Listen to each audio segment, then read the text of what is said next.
O concerto ambulante desenvolvido este mediodía polas prazas e rúas de Rianxo supón o pistoletazo de saída para o 14º Encontro Internacional da Zanfona. Trátase do único festival temático sobre este instrumento en toda a Península Ibérica, razón pola cal atrae cada vez máis afeccionados.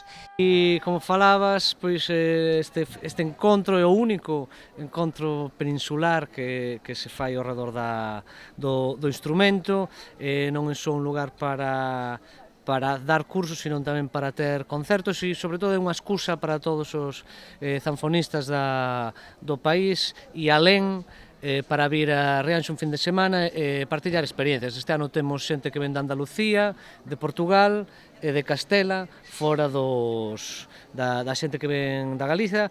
Tralo aperitivo desta mañá, o forte do festival arrancará o venres con concertos de dous referentes neste instrumento.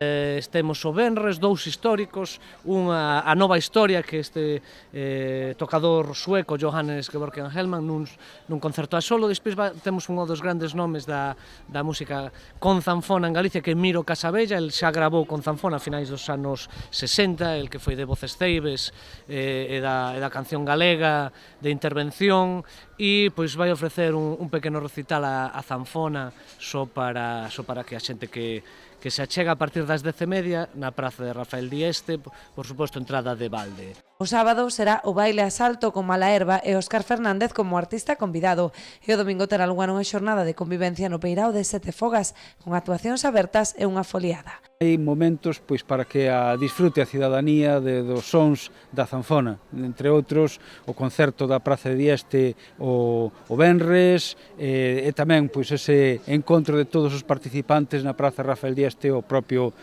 domingo. Haberá ademais cursos non só de zanfona, senón tamén de regueifas e de baile.